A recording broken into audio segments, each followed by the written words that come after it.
Hi friends, welcome to Shri Sainatha kitchen. நீங்கள் chicken வாங்கினீங்கன்னா எப்பயும் போல் செய்யாமல் ஒரு முறை இந்த மாதிரி செஞ்சு பாருங்கள். இதை சிக்கன் தால்சான்னு சொல்லுவாங்க. சிக்கன் போட்ட பருப்பு குழம்புன்னு சொல்லுவாங்க. அதுதான் நாங்கள் செய்ய போகிறோம். அதுக்கு குக்கரில் 1/2 கப் அளவுக்கு துவரம்பருப்பு, 1/4 கப் அளவுக்கு கடலைப்பருப்பு சேர்த்துக்கிறேன். இதை நல்லா வாஷ் பண்ணி எடுத்துகிட்டு வந்துட்டு இது முழுகிற அளவுக்கு தண்ணி ஊற்றிக்கலாம்.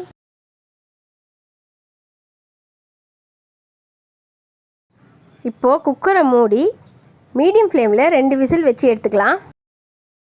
ப்ரெஷர்லாம் போயாச்சுங்க. பருப்பு நல்லா வெந்திருக்கு. இது அப்படியே இருக்கட்டும். இப்போது ஒரு வானலில் 2 டேபிள் ஸ்பூன் எண்ணெய் ஊற்றிக்கிறேன். எண்ணெய் சூடானதும் 1 துண்டு பட்டை, 4 லவங்கம், 1 டீஸ்பூன் சோம்பு, 1 பிரியாணி இலை. சோம்பு நல்லா பொரிஞ்சதும் பொடியாக கட் பண்ணி வச்சுக்கிற 2 வெங்காயத்தை சேர்த்துக்கலாம். இது கூடவே கொஞ்சமாக கருவேப்பிலையும் சேர்த்து நல்லா வதக்கிக்கலாம். வெங்காயம் ஓரளவுக்கு வதங்கியாச்சு. இது கூடவே 1 டீஸ்பூன் இஞ்சி பூண்டு விழுது, 2 பச்சை மிளகாயும் சேர்த்து இஞ்சி பூண்டு வாசனை போகிற வரைக்கும் நல்லா வதக்கிக்கலாம். இப்போ வெங்காயம் நல்லா வதங்கியாச்சு. இது கூடவே பொடியாக கட் பண்ணி வச்சுக்கிற 2 தக்காளியும் சேர்த்து நல்லா வதக்கிக்கலாம்.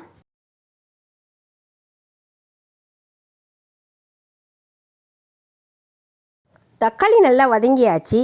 இப்போ இதில் நான் 300 கிராம் சிக்கனை எடுத்து கழுவி க்ளீன் பண்ணி எடுத்துகிட்டு வந்து வச்சுருக்கேன். அதை சேர்த்துக்கலாம். 5 நிமிஷம் நல்லா கலந்து விட்டுக்கலாம்.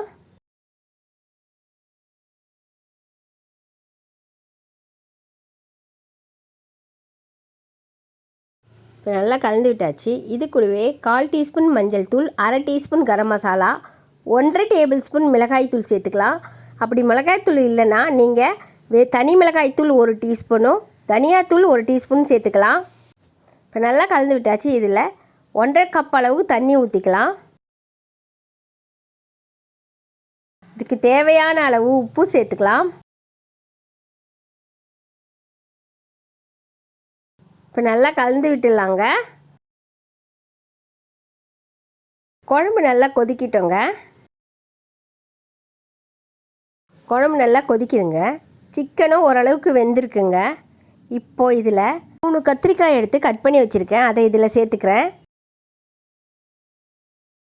இது கூடயே பாதி அளவு மாங்காய் எடுத்து கட் பண்ணி வச்சுருக்கேன். அதையும் சேர்த்துக்கிறேங்க. மாங்காய் புளிப்பு டேஸ்ட்டு கொடுக்குங்க. அதனால் மாங்காவை சேர்த்துக்கிறேன். உங்களுக்கு விருப்பம் இல்லைன்னா மாங்காவை நீங்கள் ஸ்கிப் பண்ணிடலாம். இது ஒரு 10 நிமிஷம் குழம்பு கொதிக்கட்டும்.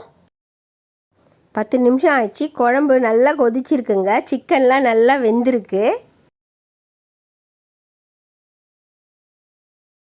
இப்போ இதில் நம்ம வேக வச்சுருந்த பருப்பை சேர்த்துக்கலாங்க.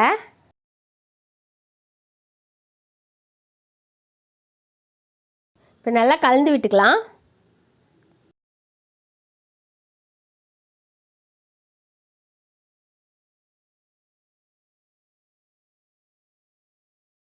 இப்போ மூடி போட்டு ஒரு 5 நிமிஷம் குழம்பு கொதிக்க விடலாம். 5 நிமிஷம் ஆயிடுச்சு. குழம்பு நல்லா கொதிச்சிருக்கு. சின்ன துண்டு புளி எடுத்து கரைச்சி வச்சுருக்கேன். அதை ஊற்றிக்கிறேன். ஏன்னா மாங்காய் போட்டதுனால நான் புளி கம்மியாக ஊற்றிருக்கேங்க. நீங்கள் மாங்காய் போடலைன்னா ஒரு கொட்டைப்பாக்கு அளவு சைஸில் புளி எடுத்து கரைச்சி ஊற்றிக்கலாம்.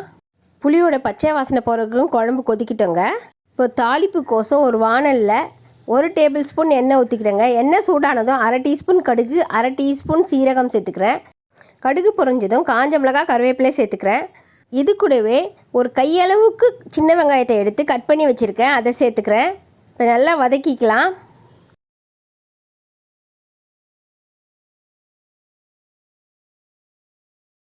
வெங்காயம் நல்லா வதங்கியாச்சு. தாளிப்பு எடுத்து குழம்புல சேர்த்துக்கலாம்.